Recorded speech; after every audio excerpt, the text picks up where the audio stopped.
So now it's our last speaker of the day. And we are now going to the USA, to Palm Beach, and a very early morning. So thank you, Lovely, and well done for getting up. Sorry, it was such an early alarm call. Bless you for being with us. So Lovely is a mother, author, educator, children's advocate, and founder of Buddy Ambassadors, which develops campaigns to raise awareness on bullying and other mental and social issues affecting children.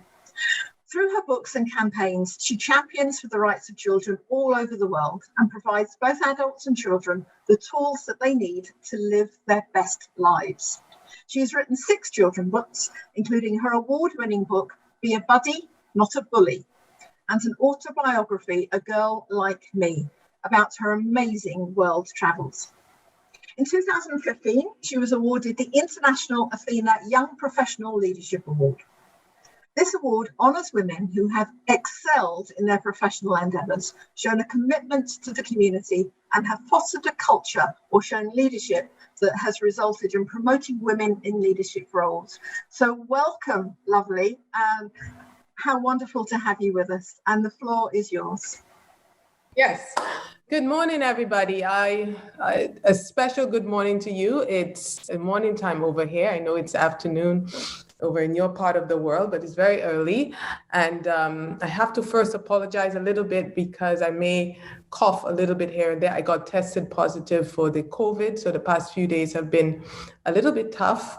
But as women, what we do, we push through, right? So that's what I'm doing this morning. I'm just pushing through. So thank you so much, Katie and the team, for having me. Thank you to all the other phenomenal women. I woke up pretty early, so I was able to listen to quite a few of you, and it has been really, really inspiring. And what amazing things happen when women come together. You know, this is just really, really great. I definitely know that I have to connect with Raya. I hope I'm saying it right. I heard about her bullying, book on bullying. So we definitely have something in common. Absolutely. Okay, so my name is Lovely Sheridan, originally from the tiny island in the Eastern Caribbean of St. Lucia. And today, the theme is for International Women's Day is Choose to Challenge. And we only have about 10 minutes to share a message with you, not a very long time. So we sort of have to really condense this message and so that it's very impactful and powerful. And I hope that when I leave today, that something resonates or stay with somebody. So I am going to, when I say when we talk about choose to challenge, I am going to highlight just how I chose to challenge myself in my private life and how it led me to my personal fulfillment in life, or my passion, or how it drove me into what I would call my destiny. Okay, so as a little girl growing up on the tiny island of St. Lucia, I had a dream, and my dream was to travel the world. I imagined what the world was like beyond the clouds. You know, what was beyond. I had never left the island. I didn't leave until I was 17. And so when the tourists would come into my island, I would always ask, you know, what is it like in your part of the world? And so they would come from the UK and they would tell me about the UK and the Buckingham Palace. They would come from Paris, France, and they would tell me about the Eiffel Tower and Egypt, the pyramids, and Venice, Italy, Venice, the gondola. And they would always share with me.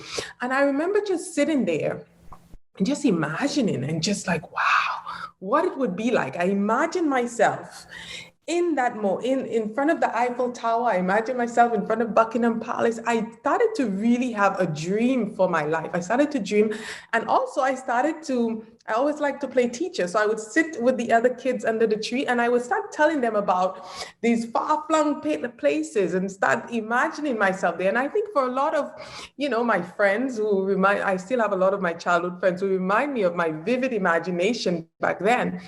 But what I didn't know was that I was really speaking my existence, my destiny. I was really speaking all those things into existence, right? Because fast forward 30 years later, having to travel over 60 countries now. But when I see the pictures of me in front of the Eiffel Tower, when I see myself on a gondola, when I see myself in front of the pyramids in Egypt and in front of Buckingham Palace and all these, I am just like, hey, I imagined that. I talked about that, you know, and that's one of the reasons why I create those workshops now for children and encourage them to develop their imagination, because that's where it starts. It starts with a dream. It starts within your mind. And so the first point, I will be stating my points as I go along, because as I said, I know we don't have a lot of time. But one of the first points I want to leave with all of you today, all the women, you all have a dream for your life, no matter what it is. Mine was to travel and to see the world and to really know what is out there, right? But you all have a dream for your life. And a lot of the times what happened to us women, because we are nurturers, because of how we are just from our whole placement in society, we are told that, we are here to serve others. And it's so quickly and so easy where we forget about ourselves. And that's happened to a lot of the women in pretty much all stages of their life.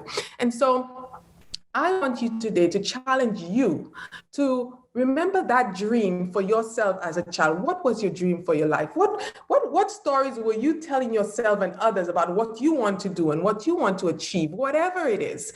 What have you held on to that dream, or have you let go of that dream? So remember that God placed a vision in our mind. And I always tell my little ones, if you see something in your mind, the vision has been placed there for a reason, and sometimes you're the only one who can see it, and that's for a reason.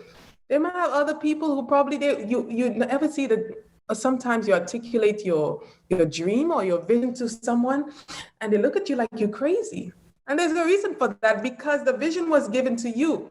So if your vision is placed in your mind for a reason, it's because you're the only one that can see it. You are the one who have to go out and execute it. You are the one who have to go and figure out what it is that I'm supposed to do with this. And the vision will oftentimes be blurry. It will not make sense, especially in the beginning. You're like, okay, what is this all about? Okay, but you just know in your heart, just like Raya said from, previously, you have to listen to that voice within you. It's going to guide you. It's going to take you on that journey. And so for me, I just knew that I love my island. It's beautiful. I am from a great culture and great sense of community, but I knew there was something more for me. There's a whole world out there. And so I always held on to dreams. My mom was also a teacher, and she always emphasized on the importance of education. And so no matter what, and let me tell you, I wrote a book. It's called A Girl Like Me. And so I talk about my story. And so the early formative years, I didn't think any of this would be possible, because my mom had 6 of us from a single parent household. So I said, traveling the world is not for a girl like me. It's not going to happen. But still, I had my imagination and I believed. And I always held on to that. And so fast forward, I was able to migrate to the United States. I was able to attain an education. And when I finished my bachelor's degree in the United States, again, the imagination, I went back to the dream as a little girl of what I wanted to do. And I looked around and I said, you know what? Everybody I knew from the Caribbean who was going away to further their education either went to the UK or they went to Canada. And I thought, there's a whole world out there. Why are we limiting ourselves to the UK and Canada? Great countries, but there is more. And so I wanted to, explore some more. And so I went and something came into my head again, a vision. And I said, I am going to Australia. I don't know anybody in Australia. If you had shown me where Australia is on the map, I wouldn't be able to tell you. And so but in my vision, I said, I have to go to Australia. And one of the things I've always been very careful is doing, even as a young girl, is that I realized that everyone have their own fear for themselves. And so sometimes, although we're doing good by sharing with others what our dreams are, we also have to be careful, because people can project their fears onto us, right? And when they project their fears, we like, oh, you know what? Maybe I'm not going to do that. But not everybody's story is the same, okay? Jill might try something and it may not work. That doesn't mean that will be your destiny, right? And so I always knew I had a big imagination and big dreams. And so I didn't want to share it with everybody, because I didn't want to say, oh, why are you going to do that? Why would you do that? Oh, I did that and this happened. So, I said, you know what? I am going to go to Australia. So I applied to the schools. I went to the guidance counselor at my school. I told her I really want to go to grad school in Australia. And she looked at me like I was crazy, because I wanted financial aid to pay for this. And she said, there's no way that you will get a financial aid with a school abroad. And so just me being me, I never took no for an answer. So I went and did my own research, and I found out that, actually the United States is affiliated with universities all over the world. And so as long as I was able to get in, and they're affiliated with the universities over here, bam. So I did, and I was able to get in. I got that financial aid, and I moved to Australia. And that's the next point I would like to leave with you ladies today. Always take the first step without seeing the staircase. Sometimes, we always think that we have to have everything together to take that leap of faith. No, that's why it's called a leap of faith. You don't have to have all the answers. You don't have to have everything in place. You just, again, have to listen to that voice inside that's saying to you, hey, you need to do this. You don't know why. You just know in your head that something is leading, is so strong, it's beyond you. And so it is with those daring, that they say that life begins at the end of our comfort zone. It is true. When you look back on your life, think about your life, when you have made decisions or when you have succeeded in something, it's when you have taken a really daring step, when you have went outside of your comfort zone, where you did something that was not something that was familiar to you. And there you're going to have those results. And for me, I didn't know where I was going or what. I just knew I had to do it. And so I got on that plane, went to Australia, and it changed the trajectory of my entire life. Going over there, America is a very diverse country, but I was able to connect with people from all over, from Africa, from Asia, from Europe. I also went into a political science international relations program, and my undergrad was in communication. So for a minute, I got so scared because I felt a little bit lost. I was like, oh my God, I'm in over my head. International relation is not my background. What am I going to do? And I wanted to quit. I have to say, I was like, there was just so much material, so much work, and everybody around me seemed like they were just so way ahead. And so, but something again, my head inside of me, listen, I didn't bring you all this way for you to quit and leave you stranded out in Australia. You're going to get through it. And so I challenged myself again to stick with that program, to get it, to familiarize myself with something that I was way in over my head, but it was the best thing I ever did for myself because it instilled confidence. I learned so much, and it opened a door to opportunities that you wouldn't even imagine. And so from that step, moving to Australia, the entire trajectory of my life changed because then I got an opportunity to go to China. So I went over to China, I taught over in China, then I went over to Japan, I taught over in Japan. And while I was teaching there, I also got even further opportunities to help develop the curriculum, okay? And so for me, my goal was to become an ambassador for my country one day. So I was on this track and saying, okay, I'm going to travel to other countries and learn about other cultures and volunteer and intern and do everything I can so I could become that ambassador. And so I was on the journey and traveling. And while on there, I met my now ex-husband. And so I moved to Sweden, where I lived for 5 years over in Sweden. And we had our own company, so we learned a lot about entrepreneurship and living in different cultures and traveling the world. And for me, as I said, had I not taken that step and gone on that plane and gone to Australia, I'm not saying that the journey has been, totally flowers and lilies the whole way. There were so many lessons to learn along the way, but it helped to shape me. It helped me to discover who I am. It helped me to really tune into my greatness, right? This is only we can activate. So one of the things, and in my book, A Girl Like Me, I was really able to focus on is to tell women to stay true to yourself, because on the journey, I was there on my journey. I was following my path and doing the things I wanted to. And I felt a lot of pressure from my now ex-husband, not only to move to Sweden, but also to get married. And I really wasn't ready. At the time, I think I was really just thinking, no, I'm not ready for that as yet. But then there was also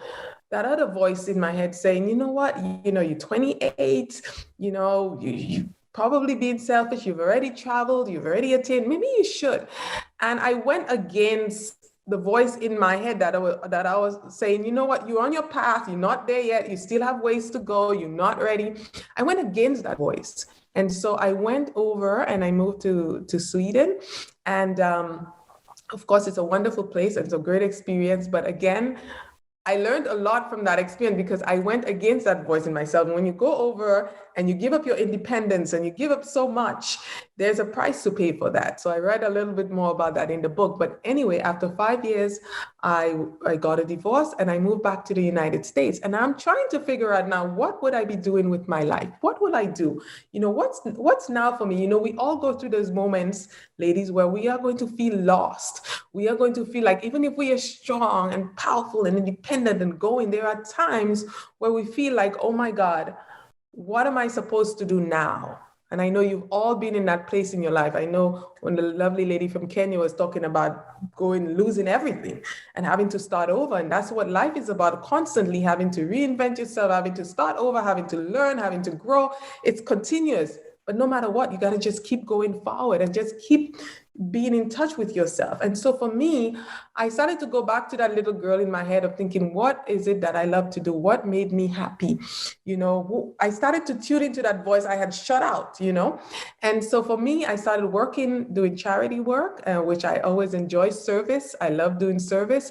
But from that, I would always go out in the community and speak to young boys and girls. And I loved it. I love teaching. So I started writing children's books. And I wrote my book, A Girl Like Me, talking about the journey and the travel, especially from the young boys and girls in my country who had a dream for their life, to tell them about the steps that I took and how, it wasn't always easy, but how I learned and grew. And from that, I started writing children's books.